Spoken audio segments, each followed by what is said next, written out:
bem? Canal MCU Brasil, e este é o último vídeo da trilogia sobre Thanos, as Joias do Infinito e a sua morte.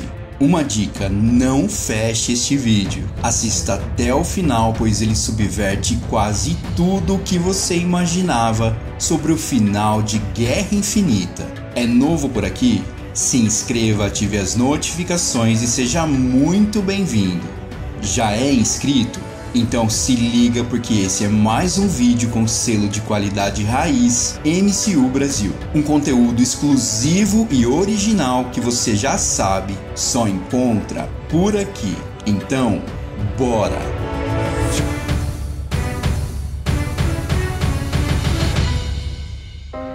Na primeira parte dessa trilogia, vimos que Thanos usou 4 joias específicas para salvar a sua vida: alma, realidade, espaço, tempo.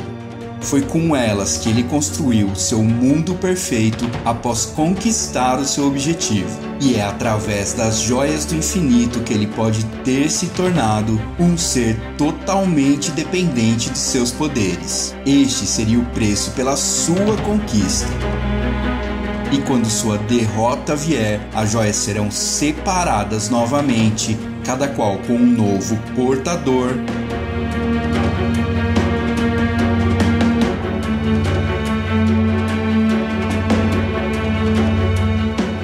Ou elas podem até mesmo serem destruídas.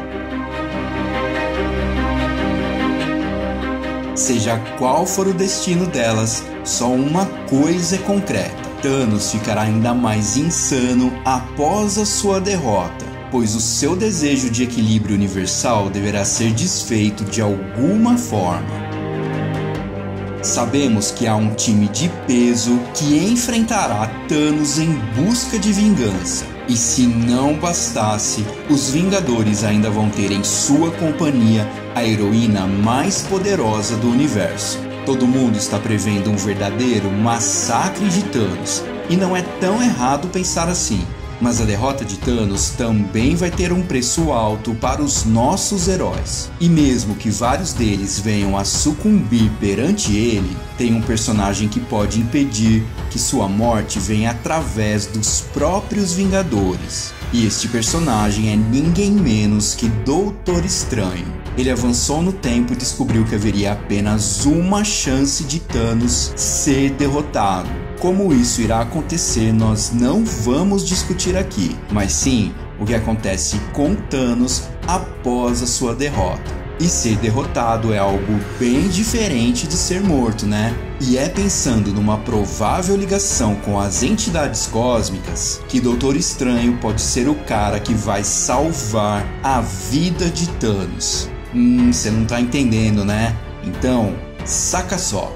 Pense em Thanos caído, completamente derrotado, e ao seu redor, os Vingadores que restaram querem vingança. Mas é neste momento que Doutor Estranho intervém e diz que ele deve ser julgado através das entidades cósmicas que regem todo o universo. Doutor Estranho então abre um portal dimensional e, com Thanos sob o seu domínio, leva ele diretamente para o seu julgamento. E é no julgamento de Thanos que seu status de maior vilão do universo seria consolidado.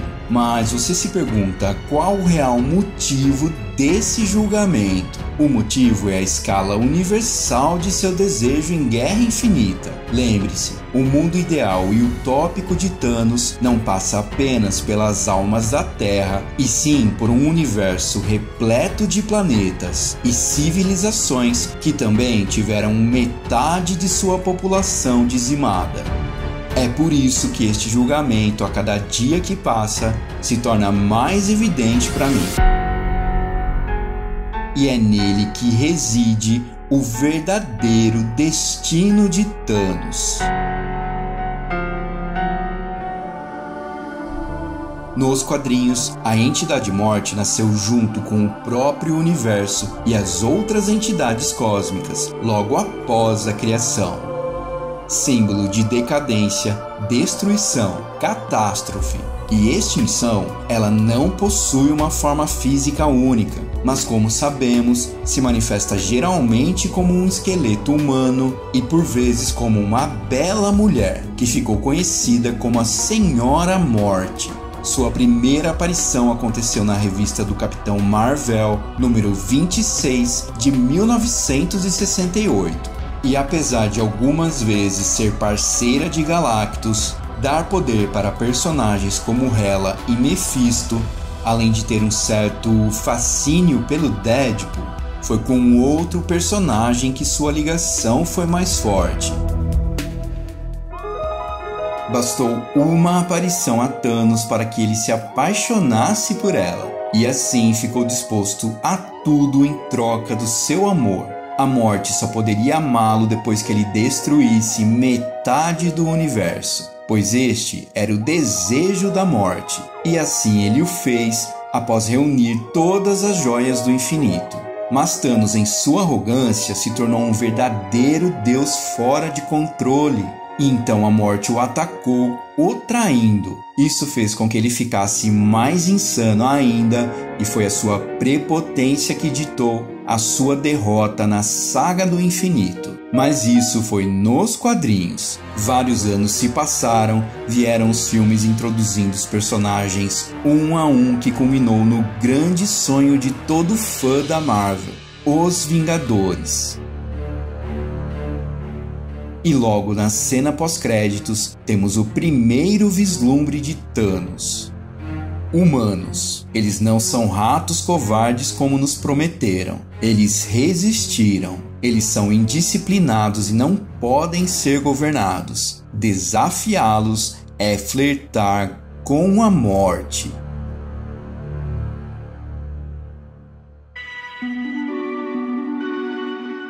Morte, Thanos. Flertar com a morte é o que Thanos sempre fez nos quadrinhos. E naquele momento, em 2012, para o fã da Marvel tinha ficado bem claro a referência, né? E todo mundo pensou, caramba, Thanos e a morte no futuro do MCU. Que fanservice perfeito!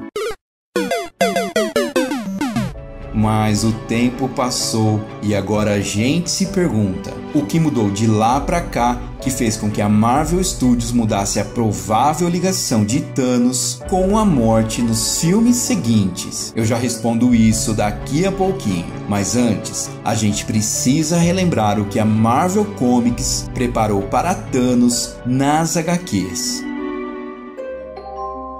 A série Thanos Rising de 2013 veio logo após o filme, com a promessa de contar mais sobre o nascimento de Thanos. E já no nascimento, sua mãe Suicide tentou matar o seu próprio filho. Seu pai Lars interveio e, como proteção a Thanos, deixou Suicide presa numa cela como se ela precisasse de tratamento psiquiátrico.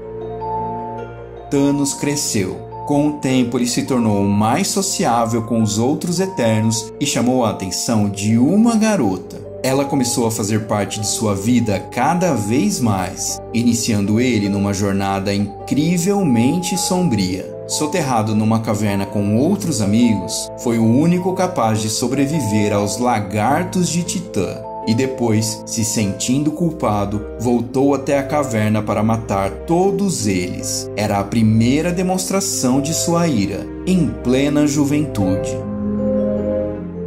Os anos se passaram e Thanos, com o tempo, só adquiria mais conhecimento, tudo em busca de respostas para suas perguntas. Por que sou diferente? Qual é o meu destino? E a garota então lhe disse: você está procurando as respostas no lugar errado. Foi quando Thanos matou pela primeira vez um casal de namorados chamados Sogar e Loctus. Até então, Titã não havia registrado um único caso sequer de assassinato desde a fundação da Cidade dos Eternos. Mas não foi só isso. Sonho ridículo, eu sei, mas às vezes acho que posso lembrar do dia em que nasci. Lembro de você me segurando pela primeira vez e do olhar de horror que se apoderou de seu rosto. E então pegou um bisturi e tentou assassinar-me. Eu lamento, mãe. Lamento que a impediram. Thanos, o assassino de sua própria mãe, Sui-San. Ele acreditava que a resposta para suas perguntas estava dentro dela. Neste dia, ele desapareceu de Titã.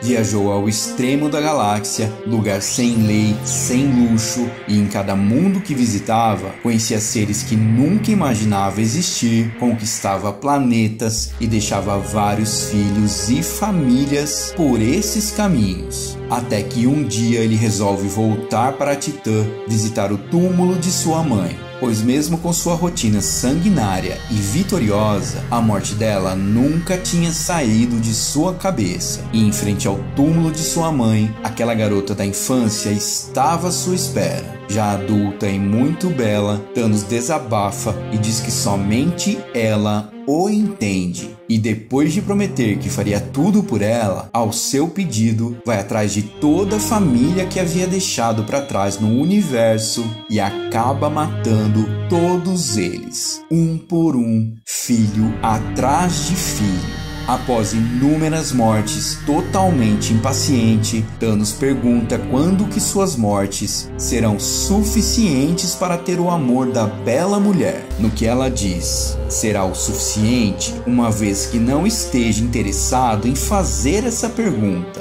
uma vez que seja o Deus que está destinado a ser, o ser supremo que toda a vida teme. O destruidor que tem todo o infinito na palma de sua mão e não tem medo de fechá-la. Uma vez que tem tudo, pode ter o que deseja de mim. E em seguida, ela se revela e diz que ela é o único ser em toda a criação que possivelmente poderia amá-lo.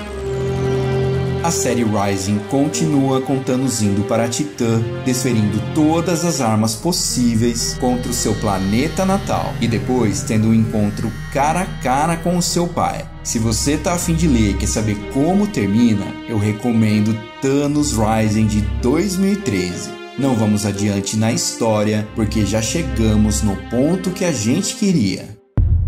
Thanos Rising é uma roupagem mais moderna da relação entre Thanos e a morte nas HQs, principalmente como ele se tornou um conquistador de mundos e quais foram suas influências. Thanos quer o amor da morte porque ele sabe que ela é a única que pode lhe amar. Em troca, só há uma coisa a se fazer: matar, matar e matar. E este é apenas o reflexo de sua lamentação existencial. Afinal, como levar uma vida normal se Thanos sentiu a morte já nos primeiros minutos de sua vida?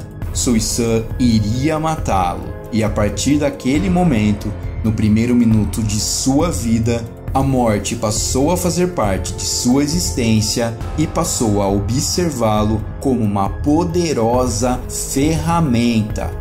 O amor de Thanos pela morte tem tudo a ver com a ausência do amor de mãe que Thanos nunca teve. E essa lacuna é tão imensa que fez de Thanos um dos maiores assassinos do universo.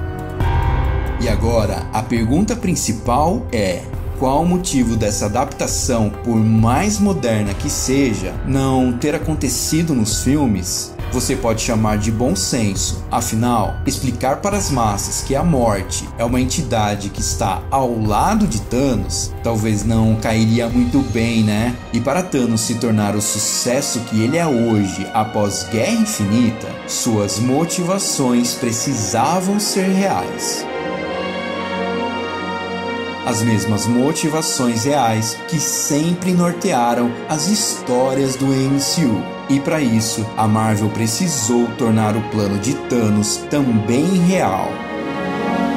Pense bem, a base do pensamento de Thanos tem motivações reais, é algo palpável para ele e pode ser palpável também para boa parte da audiência. Afinal, o mundo está à beira de um colapso. Ele viu seu povo passar por isso.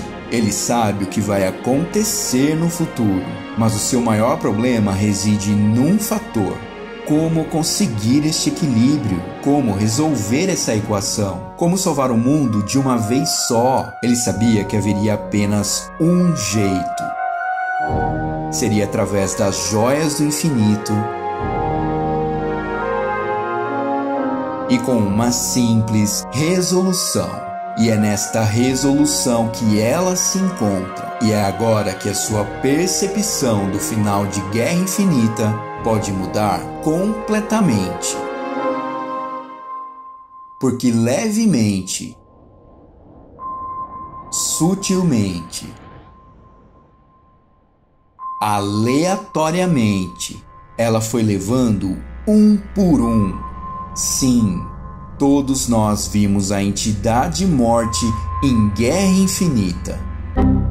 O que? É joia da alma? E se a joia da alma só troca uma alma por uma joia, como o Caveira Vermelha mesmo disse?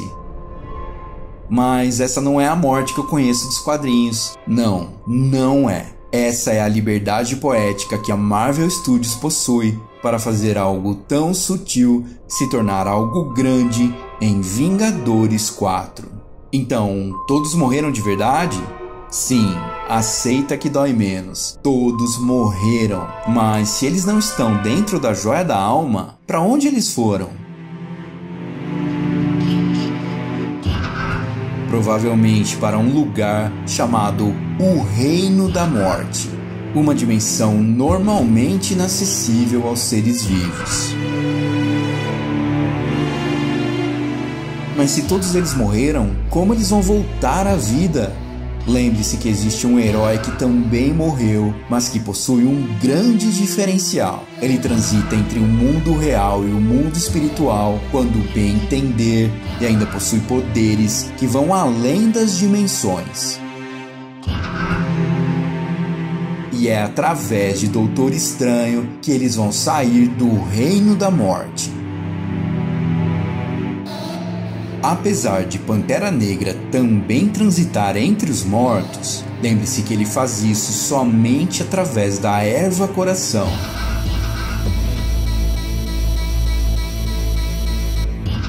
E como o Doutor Estranho adquiriu esse dom através do seu treinamento, será ele o responsável por tirar do Reino da Morte os heróis que se foram através de um fator: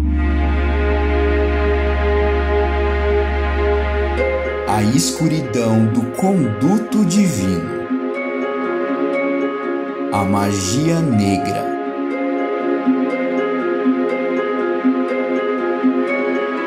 Doutor Estranho, por ser um herói, costuma usar poderes da magia branca provenientes de seu treinamento e através da Trindade Vichante. Mas nos quadrinhos, quando a coisa aperta pra valer, ele consegue, através da força de seu espírito, tomar os poderes de outra entidade. E sabe o que é mais legal nisso? Ao tomar os poderes de alguma entidade, ele absorve a consciência dela e assume seus deveres e papéis na dimensão em que eles existem. Isso requer uma concentração absurda de Estranho, pois se ele vacilar, ele pode perder toda a sua consciência, deixando-se levar pelo poder da entidade. Doutor Estranho pode usar a magia negra contra a própria morte, absorvendo sua essência e regendo o Reino da Morte contra a vontade dela por um breve período de tempo, libertando as almas de todos os heróis. Após essa libertação, Estranho teria o primeiro contato com as outras entidades cósmicas que devem aparecer no filme. E é neste contato que entidades como a Eternidade, Cronos ou o Tribunal Vivo darão um ultimato para Estranho: Thanos não pode ser morto. Ele deve ser julgado pelos seus crimes galácticos e ter uma sentença condizente com seus atos. É nesta sentença que Thanos encontraria o seu destino final. É nesta sentença que a Marvel Studios colocaria Thanos numa caixinha de presente para o futuro do MCU. É aí que ele se torna o Darth Vader da nova geração. É nessa sentença que Thanos atinge o seu maior grau de insanidade, pois estará sem o poder dependente das joias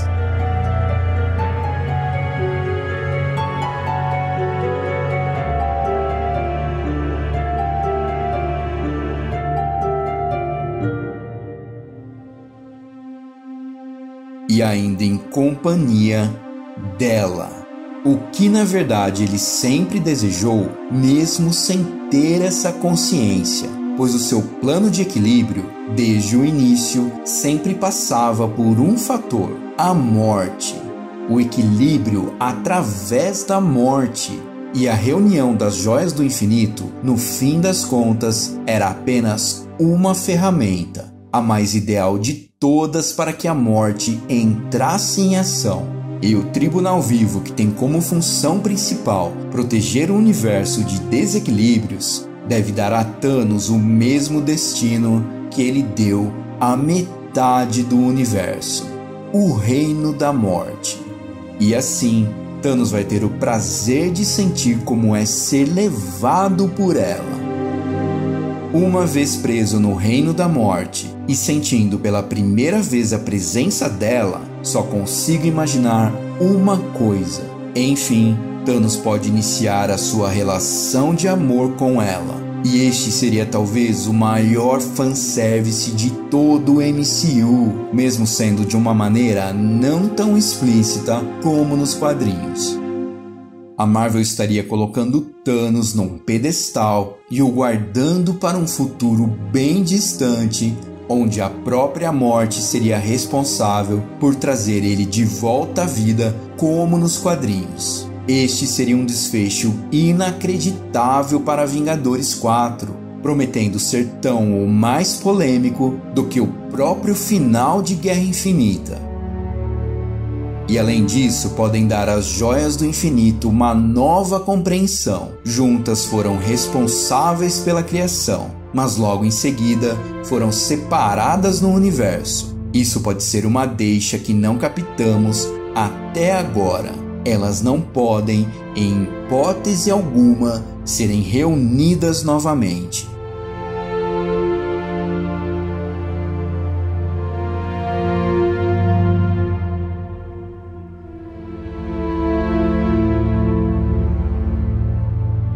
Essa teoria é 100% original do canal, com base nos eventos dos filmes e com muitos fatores importantes que os quadrinhos nos reservam.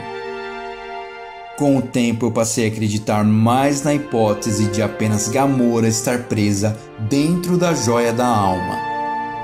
E essa adaptação do Reino da Morte faz todo sentido através do futuro que Doutor Estranho pode ter visto. Era inevitável escapar da morte. Enfim, este foi o último capítulo da trilogia sobre Thanos, as Joias do Infinito e a Morte. Foram 3 vídeos conectados que eu gostei muito de fazer, sempre tentando trazer para vocês uma nova visão sobre tudo que estamos presenciando no MCU. Se você curtiu, deixe o seu like, o seu comentário, espalhe a palavra que eu volto em breve aqui no MCU Brasil, o seu canal do universo cinematográfico da Marvel no YouTube. Um grande abraço, até mais!